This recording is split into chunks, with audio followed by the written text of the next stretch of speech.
in the United States, what makes it tick, and what we want to do with it. Let's start with you and what you want. What does anybody want? Do you think you're different from other people?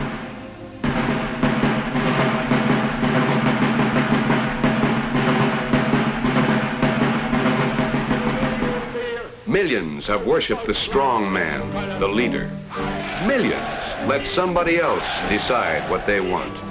They worked, fought, died for government by strong men, by fear, by force. Und damit unser deutscher Volk und Vaterland.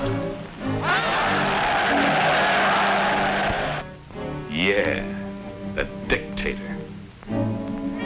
No, not everybody agrees. Over here, we don't like dictators. We don't worship the strong man.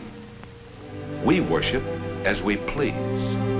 Our government represents us, the people.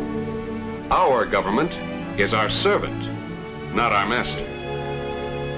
We can work, we can fight too, that government of the people, by the people, and for the people shall not perish from the earth. That's what Lincoln said. Not that everybody agreed even then. Lincoln was shot, remember?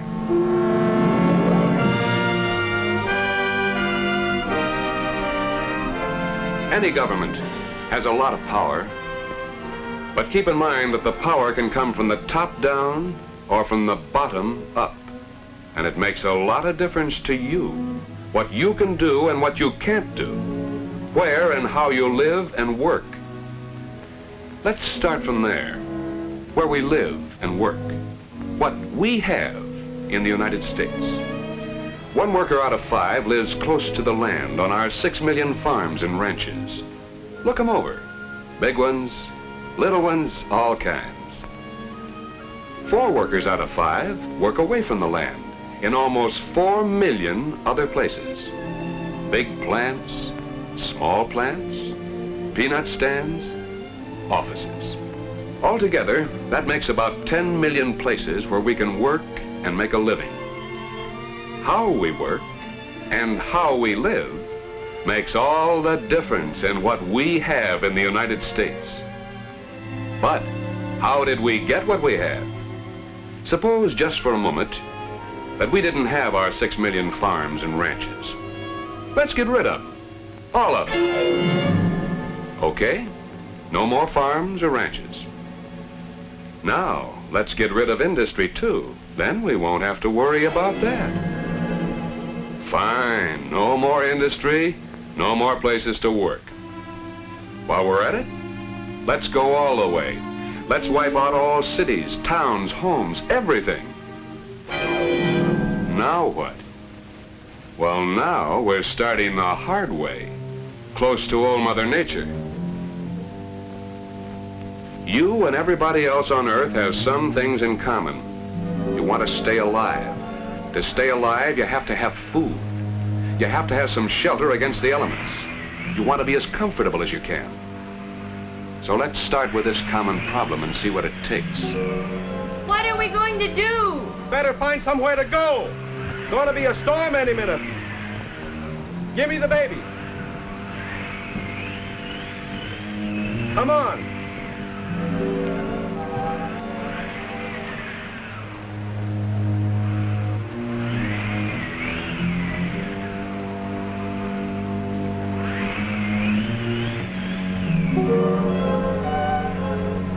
Well, it's better than nothing, I guess. Oh, take it easy, honey. It's so cold. Could you build a fire, Tom? Sure. Gee, I don't seem to have any matches. Don't worry, we'll work out something. Looks like this might blow over. You stay here. I'll go out and see what I can find. Don't go far, Tom.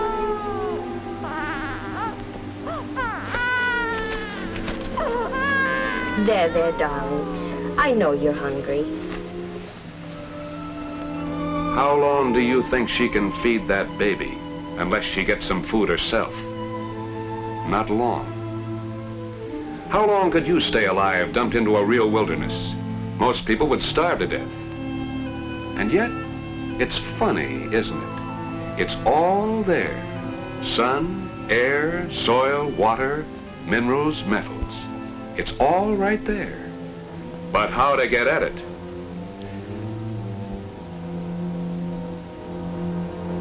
Let's say you're lucky to start with. You find some water so you won't die of thirst. No, but I need food. Food, shelter, and comfort. Food, yeah. I'm all right on that other stuff.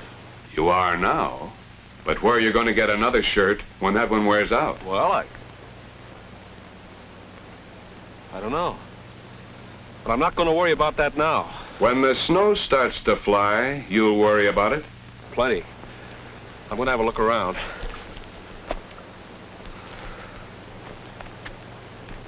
Tom has what any man has to work with, his brains and his muscles. So he goes to work with what he has. Put yourself in his place. Let's say you're lucky.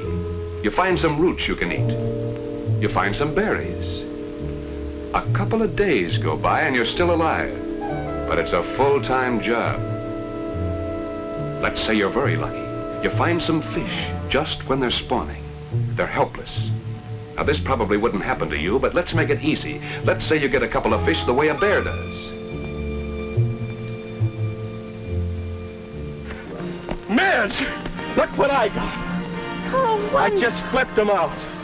I'm so hungry I could almost eat them raw. I don't know. Want to try? I can't. I can't. Gee, if we just had a knife. Hey.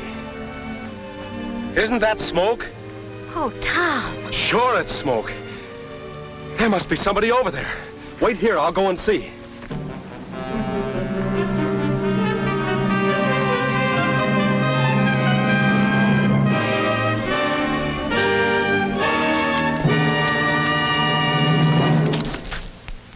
Where'd you come from? I don't know. Neither do I. You got a fire. I wanted a fire, but I didn't have any matches. How'd you do it? It took me long enough to get going. I've been trying to do this ever since I found myself here. I started like this. See? Then I took my shoelace and did it this way. Gee, that's wonderful. Yeah. And that knife. Where'd you get it? I found the antler. I made it by rubbing it against the rocks. Say, how about letting me use it? Ah, wait a minute. What do you want it for? You got some food? My wife and baby are just down the valley. We've been living on roots and things, but I got a couple fish. You have? How big? Oh, about like that. Nice ones. Man, I'm so hungry I can hardly stand it. I've been working against time. I got a weak stomach and I figured I can't eat stuff raw. Look, let me buy one of those fish. What with? What do you think? Oh, well, I guess I haven't got any money. What would I do with money around here? Well, nothing, I guess. Look, let's put it this way. You give me a fish, I'll let you use my knife and cook on my fire. How's that? Wait a minute. Maybe I'll never find another fish. Listen, I gotta get something to eat. I'm so hungry, I'm sick, I've been working. Where are they? Back with your wife? Don't get any ideas. I offered you a fair swap. Give me that knife. I'll give it to you right in the belly.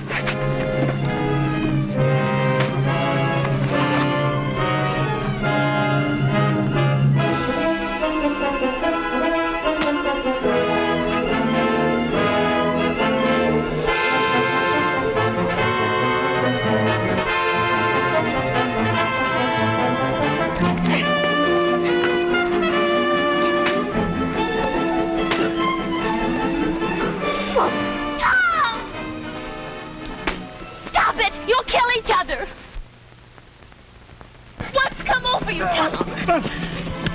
Rude men acting like savage. Tom's fighting for his life. So is the other man. Let's go back and see what this is all about. If you were thrown into a wilderness without a match or a knife or any tool, you'd be right smack up against nature. You'd be just the same the same muscles, the same brains, and without tools, you might stay alive for a while. You might find some kind of shelter. You'd have to have food and shelter, and you'd want some comforts.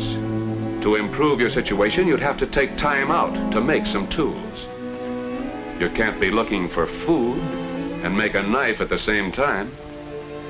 It takes work and time to get fire or any other tool. Incidentally, from now on, when we talk about tools, we mean anything that helps you get more food or shelter or comforts and helps you get them more easily. Getting food or shelter is a matter of life and death. And once you get something, and somebody else has something, you come up against the idea of swapping, of barter. Why can't we swap? One fish for the use of my knife and my fire. Well, what's wrong with that? I'd like to keep both fish. I need that knife and the fire. Okay, it's a deal. Life depends on food. And to fill your stomach, to put a shirt on your back or some kind of a roof over your head, there are only 3 things to work with: natural resources, your human energy, and tools. That's true anywhere, any place, anytime. Let's bring this out in another way. Everything in nature was here long ago. All the coal, the iron, the forests, the oil, the water, the land. Why didn't the Indians do more with it? The Indians had to have food, shelter, comforts. Didn't they raise better food, build better homes? Why didn't the Indians do more with all this? They had some tools. They knew how to make fire. They used fire to clear land. When the growth was burnt off, the Indian women planted corn like this, with a clam shell and a hoe made from the shoulder blade of a deer. Yes, they had tools, Stone Age tools, but they never improved their tools. And as a result, they couldn't improve their production of food, shelter, and comforts. Compare this with the pioneer farmers. Crude as the early wooden plows were, they worked better than animal bones or clam shells. Yes, they had tools, but the important thing is they improved their tools. They shod them with iron, and now we make them from steel. Powerful tractors pull them down the fields. If this farmer had lived when the country was young, it would have taken 9 farmers like him to free 1 man from the land. With a better use of brains and muscles, better use of nature, and above all, with more and better tools, the modern farmer can free 15 or 20 men from the land. That's a pretty good example of what we have. Something happened in this country to produce a titanic upsurge in human energy and spirit, to produce more and better tools, to produce more and better food, shelter, and comforts. What was it? What helped us get what we have? Let's start at the beginning. The founders of the country didn't have tractors or television sets or automobiles, but they did have a mighty faith in God and a big revolutionary idea about people. They thought governments ought to be the servant, not the master of ordinary people like you and me. Have you ever read the Declaration of Independence? Men risked their lives for the principle that in this country, at least, we the people take our rights from God and set up a government to preserve and protect our individual rights. Think that over. The signers of the Declaration of Independence declared their belief that we are endowed by our Creator with rights to life, liberty, and the pursuit of happiness, which nobody, no person, no group, no political party, not even our government, can take away from us. This farmer has certain unalienable rights, responsibilities, and obligations, which are his birthright under the law. This worker has the same rights, responsibilities, and obligations, which are his birthright under the law. These workers can challenge their government, which is ordered to protect their rights. And these aren't idle words. On July 4th, 1776, we declared our independence. In 1788, we ratified our Constitution. And to this day, every officer, law, and division of American government has existed solely for the purpose of protecting our unalienable rights to life, liberty, and the pursuit of happiness. When you read the Constitution of the United States, notice it starts off with, "We, the people," and it's the oldest instrument of government in continuous use. Our government is divided into two parts, state and federal, and each part is subdivided into legislative, executive, and judiciary. Each branch independent. This was not done for efficiency. It was done deliberately to keep anybody or anything from taking away our individual freedom. Now, let's look at the map. The federal government was to handle the national problems. The united but individual states were to handle their own problems, just as each county, city, town, and village was to handle its local problems. Problems like fire protection, police protection, protection of the streets and highways, protection and development of citizenship through public education. Things like this are the concern of state and local government. We, the people, have given our federal, state, and local governments a limited power, but we have ordered them, remember, to use that power to protect our individual freedoms. Our rights are only limited when it's for the public good. Like when you're driving along a public street. Traffic changes. You stop. You don't even think about it. But you stopped because we gave government, represented by the police officer, the right to make a stop to let the other people go through. Then, when you get the signal, it's your turn to go ahead. Limitations of our rights? Sure. But for the public good. And that's the way our country has gone ahead.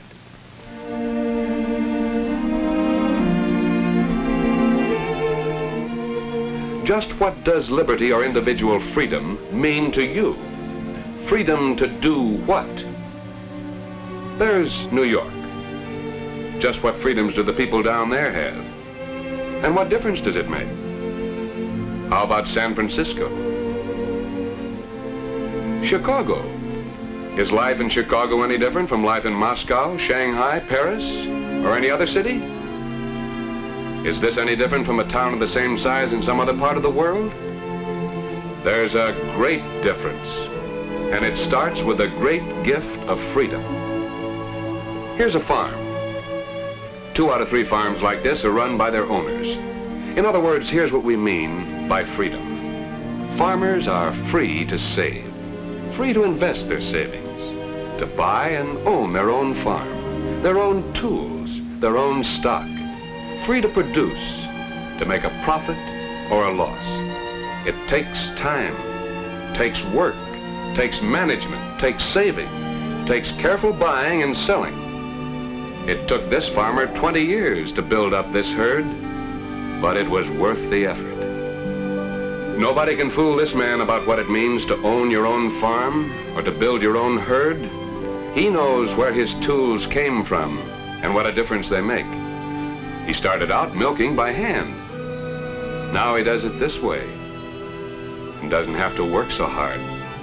And he produces more and better milk and cream. He gets more out of it, and so do all the rest of us. Don't sell freedom short.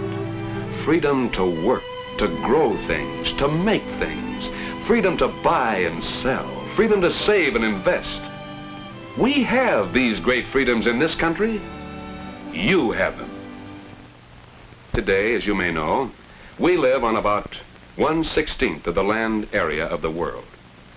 For every square mile we have, others have 15.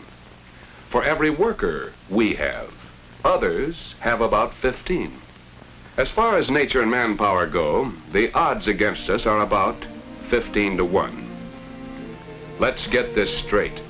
All around the world, men want the same things: food, shelter, and comforts. And naturally, selfishly want all they can get. You do. I do. Everybody has this in common. All of us must use what we can find in nature, our own manpower, and the tremendously productive power of tools. Yet in our 10 million workplaces, with odds of 15 to 1 against us, we have half the productive power on Earth. That didn't just happen. There's a good reason why we have the best workers, the tools on Earth, why we're about 8 to 1 better off than the rest of the whole world. How do you think this came to be? What makes us tick? Let's talk about how we got what we have in these United States and what it means.